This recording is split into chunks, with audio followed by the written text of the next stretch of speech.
My name is Hannah, and when I look back at the day I first met Ethan, I can still feel the ache of exhaustion in my bones. I was 21, juggling classes at the community college and a part-time job at a print shop downtown. Chicago's trains rattled through my mornings, and every evening I dragged myself into that shop with ink on my fingers and assignments stuffed into my bag. That was where Ethan appeared, like he had simply walked out of the fluorescent hum and into my life. He wasn't dazzling or loud, just steady, with a quiet confidence that made you believe the ground beneath your feet was safe. He ordered a stack of flyers, looked straight into my eyes, and said, "You look like you need 5 minutes and a coffee." No one had ever noticed me that way before. I tried to brush it off, told myself I didn't have time for distractions. But Ethan kept showing up, not with grand gestures, but with kindness that was impossible to ignore. He asked about my classes, remembered the titles of the books I carried, and once left a sticky note on my counter order that said, "You're stronger than you think." Those small things pierced the armor I had built against my family's indifference. For the first time in years, I felt visible. Our dates were modest: greasy diner pancakes at midnight, walks by Lake Michigan when we couldn't afford anything else. But with Ethan, the city itself felt softer, the skyline less intimidating. I didn't have to explain why my parents never called to check on me, or why Mark's victories filled every holiday table. Ethan listened without judgment and never tried to fix me. He just held space for me to exist.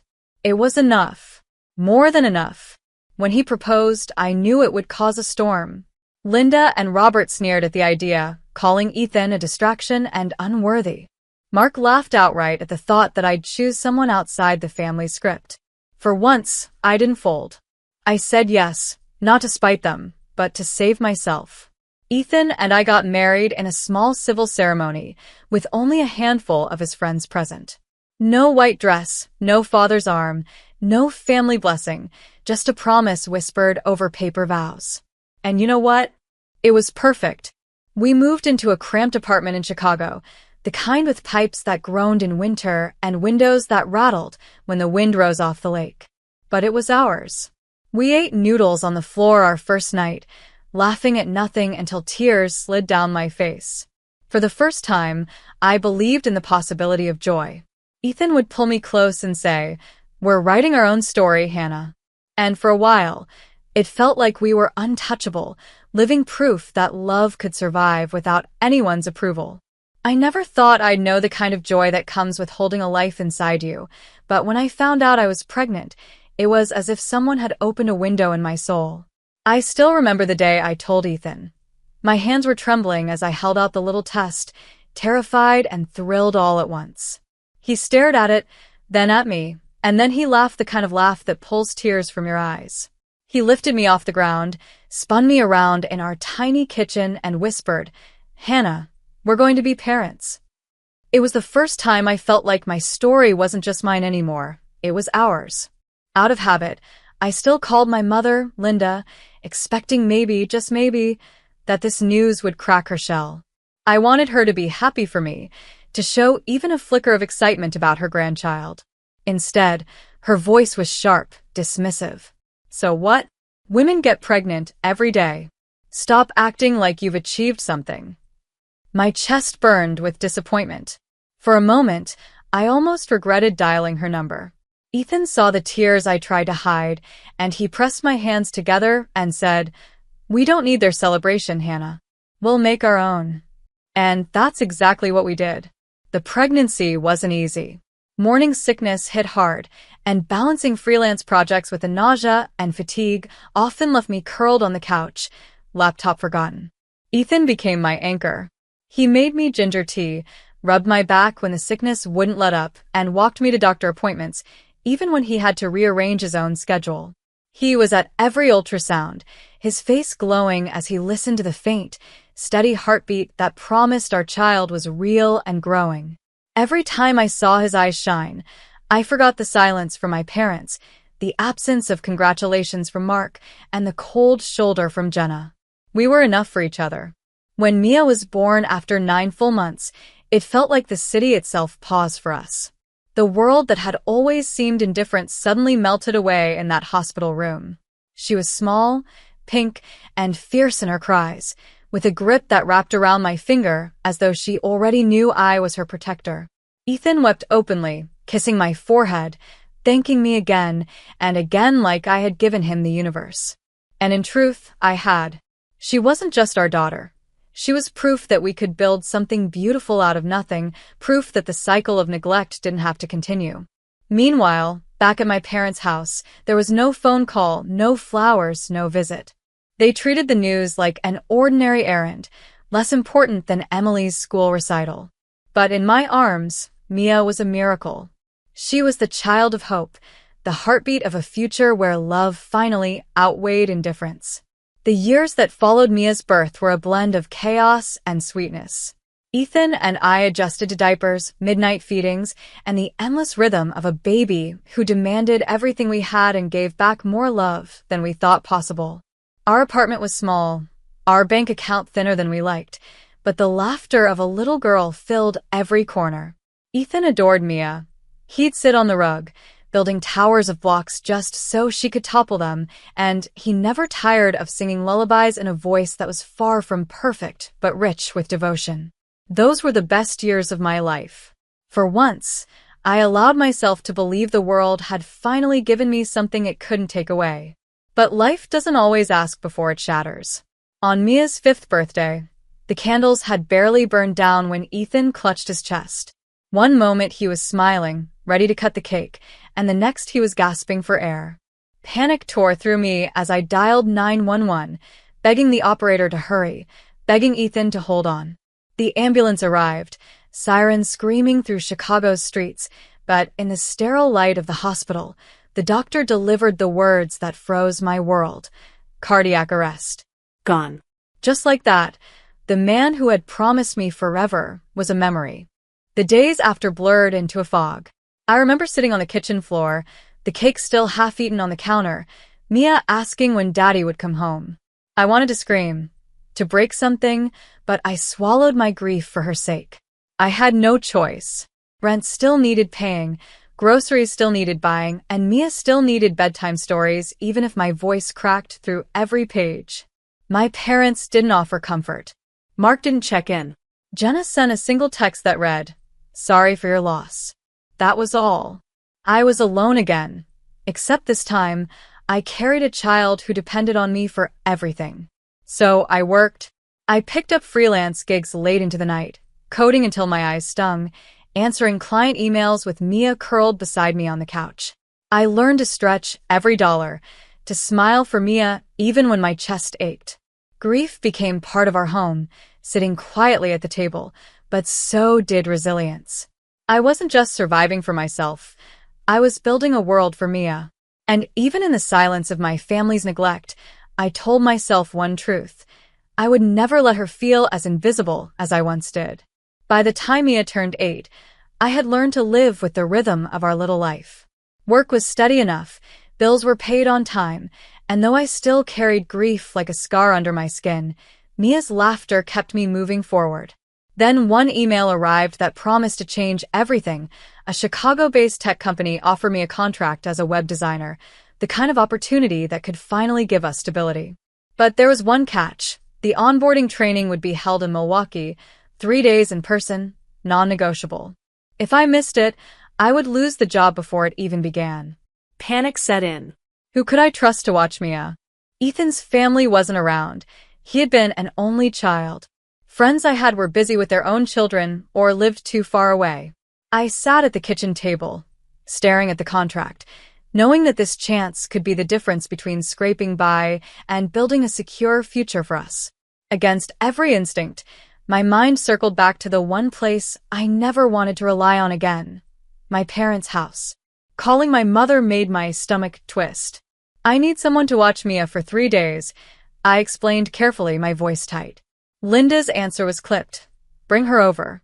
We'll manage." There was no warmth, no assurance, just obligation.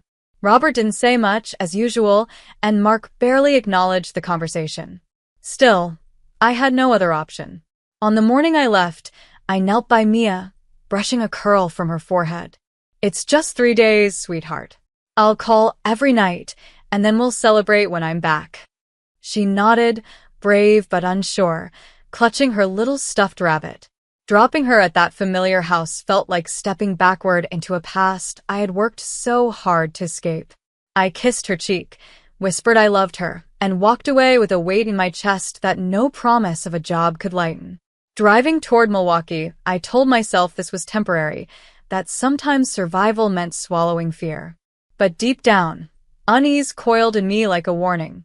I had left my daughter in the very place where love was always conditional, and I couldn't shake the thought that history had a cruel way of repeating itself. The first day passed quietly, or so I thought. I called Mia from my Milwaukee hotel room, and she sounded tired but cheerful enough. "Grandma had me fold laundry," she said, trying to make it sound like a game. I ignored the knot forming in my stomach and told myself it was harmless. But unease hung over me like a shadow. By the second day, everything unraveled. It started with a simple accident. Mia was in the kitchen, her small hands struggling to carry a stack of glasses to the counter. One slipped, then another, shattering against the tile floor. The sound echoed through the house, sharp as gunfire. Linda stormed in, her eyes blazing. "Useless child," she screamed, her voice a whip. Before Mia could explain, Linda's nails raked across her cheek, leaving angry red scratches. Robert sat in his chair in the living room, glancing up but saying nothing. Mark walked through the doorway, his expression hard, and then looked away as though it had nothing to do with him. Linda's fury didn't stop there. She grabbed Mia by the hair, yanking her head back so hard she cried out. Tears streamed down her face, but Linda only tightened her grip. "You think you can make a mess in my house? You'll learn discipline." She dragged Mia down the narrow hall, her small feet stumbling against the floor, and shoved her toward the basement door. The basement in that old Chicago house was cold, damp, and lined with shadows. Linda threw the door open, pushed Mia inside, and locked it with a sharp click. "Stay there until you learn respect," she shouted. The light bulb above flickered, casting the concrete walls in a sickly glow. Mia curled into herself on the floor, sobbing, terrified, her cheeks stinging where her grandmother's nails had torn skin. Upstairs, Robert turned the TV volume louder. Mark muttered something about overreacting, but didn't intervene. Jenna leaned against the kitchen counter, arms crossed, a smirk of satisfaction on her lips. None of them lifted a hand to protect an 8-year-old child. But someone else saw. Emily, now 12, had been standing in the hallway when it happened. Her heart pounded as she watched her cousin dragged and locked away. She bit her lip, torn between fear of her grandmother and love for Mia. Finally, she whispered to herself, "This isn't right. She doesn't deserve this."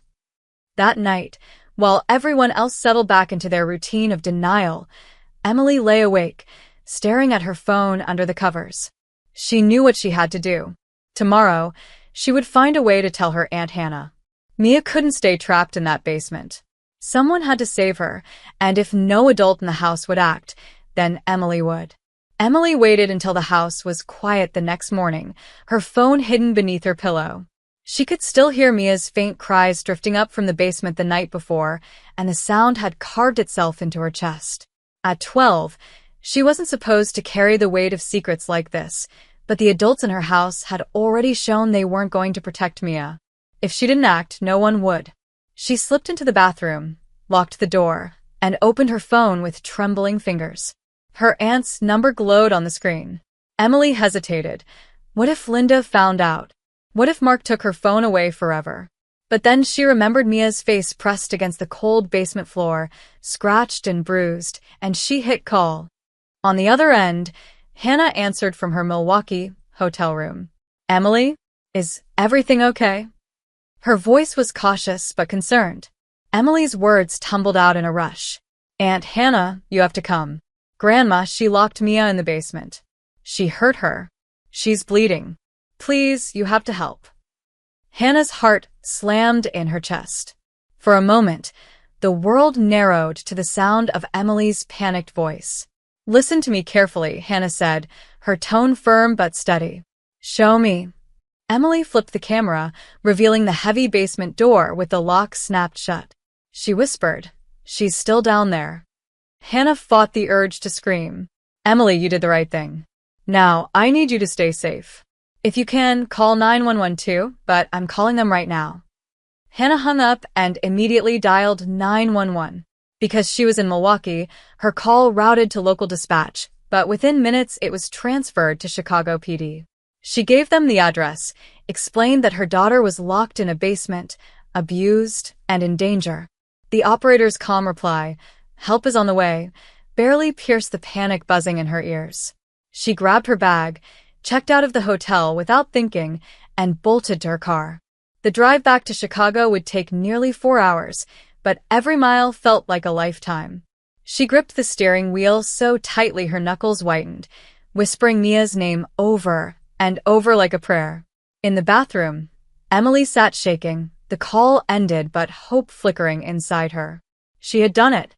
She had told. Now it was up to the police, and to Aunt Hannah, to save Mia before it was too late.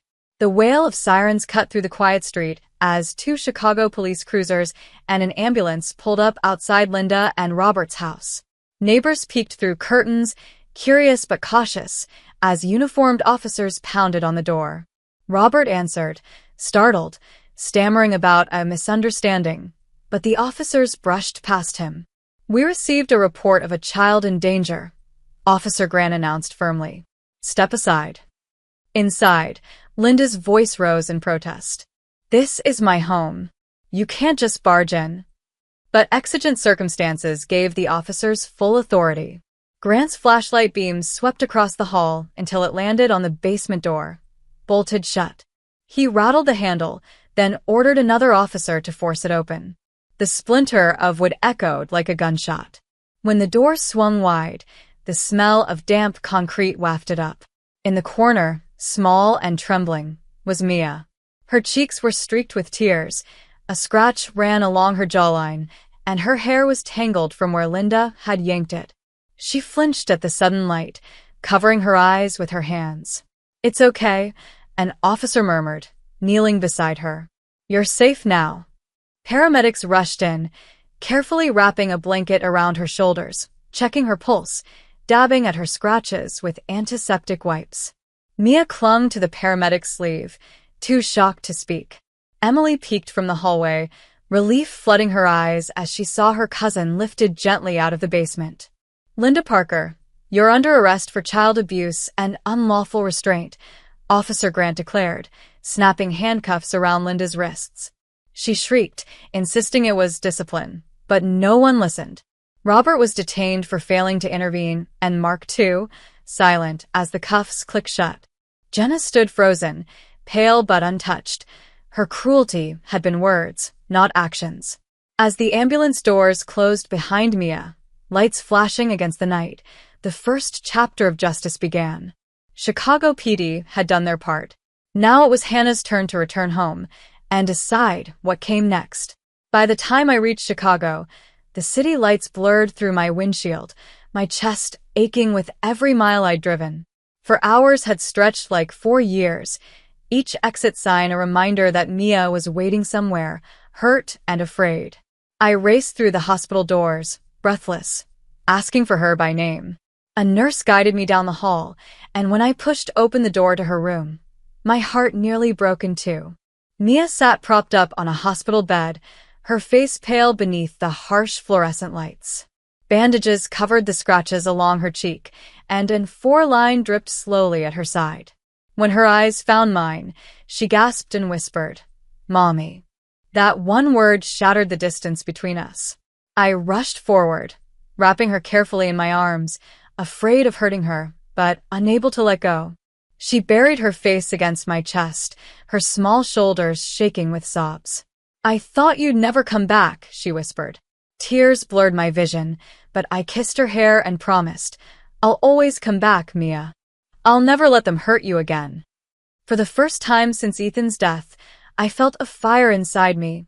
Not just grief, not just survival, but rage sharpened into resolve. Officer Grant stepped in, updating me on the arrests.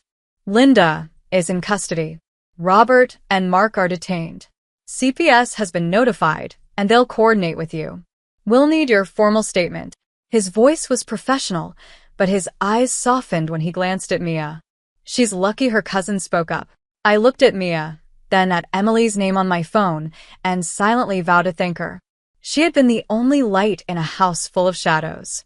As the paramedics finished their checks and nurses assured me Mia would heal physically, I sat by her bed, holding her hand. Inside, I made a decision as sharp and certain as steel. This time, my family would not walk away with excuses. They would face consequences. And I would make sure of it. The weeks that followed were a blur of courtrooms, paperwork, and long nights preparing statements with my attorney.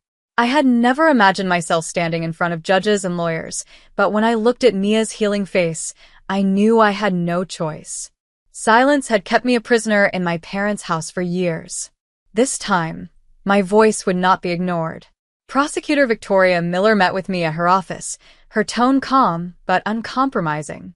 "We have strong evidence, CCTV footage from the house, paramedic reports, Officer Grant's testimony, and Emily's call. This isn't just negligence. This is abuse and unlawful imprisonment." I nodded, my hands trembling. "I want them punished. Every single one of them. No more excuses." The first day in court felt surreal. Linda entered in shackles, still defiant, muttering that she had only been teaching discipline. Robert kept his head down, while Mark looked like he wanted to be anywhere but there. Jenna sat in the gallery, arms folded, her face a mask of irritation rather than shame. Emily, brave beyond her years, gave her statement, her small voice steady as she described what she saw, her grandmother dragging Mia, the scratches, the locked basement door. Her courage brought the room to silence. The prosecution presented medical photos of Mia's wounds, the police report, and video stills from the security cameras. Each piece of evidence was a knife cutting through the lies my family had built for years. When my turn came, I stood tall. I told the court how my parents had always favored Mark, how they had dismissed me, how their cruelty now spilled over onto my child. My voice shook at first, but then it grew stronger. They thought they could ignore me forever, but they will not ignore what they did to my daughter. After days of testimony, the verdict was read. Linda was found guilty of child abuse, assault, and unlawful restraint. The judge sentenced her to 4 years in state prison without the possibility of parole. Robert was convicted of child endangerment and given 2 years in prison plus probation. Mark, charged with aiding and failing to protect, received 18 months and probation. Then came the final decision that mattered most to me, a permanent protection order. The judge's words were firm. Linda Parker, Robert Parker, and Mark Parker are hereby prohibited from any contact with Hannah Reed or Mia Reed, now and forever. Violation will result in immediate imprisonment. Relief washed over me like a tide. At last, a line had been drawn that could never be erased. Walking out of that courthouse, holding Mia's hand, I felt lighter than I had in years. Justice had been served. My parents and brother could never again reach into our lives with their poison. For the first time, I wasn't the invisible daughter. I was a mother who fought and won. Life after the trial felt like stepping out of a storm into sunlight. The scars of what had happened didn't vanish overnight, but the air around us felt different. Lighter, safer. With the protection order in place, I no longer had to look over my shoulder or wonder if Linda, Robert, or Mark might appear at my door. For the first time, Mia and I could focus only on us. Therapy became part of our weekly routine. At first, Mia resisted, curling up in her chair, arms folded tight. But slowly, session by session, she began to talk about the basement, the fear, and the relief of seeing the police arrive. Her therapist praised her resilience, and one day Mia walked out holding a sketch she had drawn, a bright house with wide windows and a smiling mother and daughter inside. I taped it on our fridge. It wasn't just a drawing, it was a vision of where we were headed. Meanwhile, my freelance work began to flourish. Word of mouth spread, projects grew, and clients started recommending me for larger contracts. Nights that once felt endless with exhaustion now felt purposeful. I wasn't just surviving to pay bills, I was building a career. A breakthrough came when I landed a major web design project for a Chicago startup. The payout was more than I had ever dreamed of, and for the first time in years, money didn't feel like a chain. With savings in the bank and steady work, I made a decision that once felt impossible. I bought a home. It wasn't extravagant, but it was ours, 3 bedrooms, a little backyard where Mia could paint in the summer sun, and windows that let the light flood in.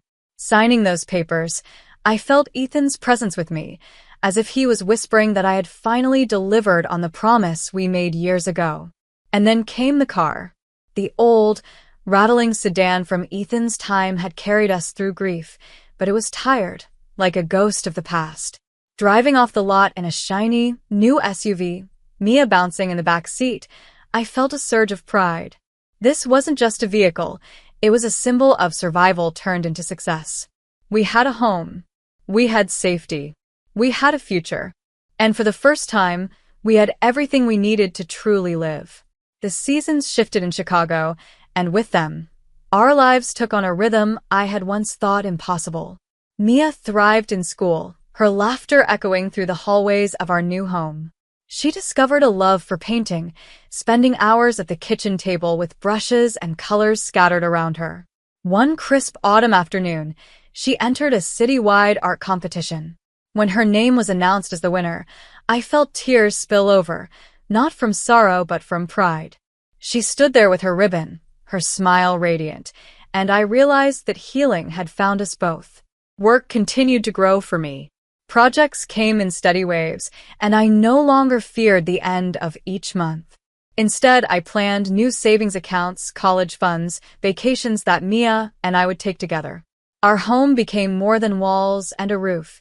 It became a sanctuary, filled with the warmth of fresh starts and quiet evenings where we cooked, laughed, and dreamed. Sometimes at night, when Mia was asleep, I'd sit by the window with a cup of tea and think about the past, the neglect, the cruelty, the trial. I didn't feel bitterness anymore. Justice had been served. The permanent protection order meant those who hurt us would never come near again. They were locked behind walls of their own making, while Mia and I walked free. I had once been the invisible daughter, overlooked and unwanted. Now, I was a mother who had fought, won, and rebuilt. Mia was no longer a child of silence. She was a child of hope, her future wide open. Together, we had turned pain into strength, shadows into light. And as I kissed her goodnight, I knew this wasn't just an ending. It was the beginning of a life we had claimed for ourselves, strong, unbreakable, and ours forever. Thank you for watching this story until the very end. If you enjoyed it, make sure to like the video, share your thoughts in the comments, and subscribe to the channel for more powerful stories every week. Your support helps us bring more inspiring content to life. Stay tuned for the next story.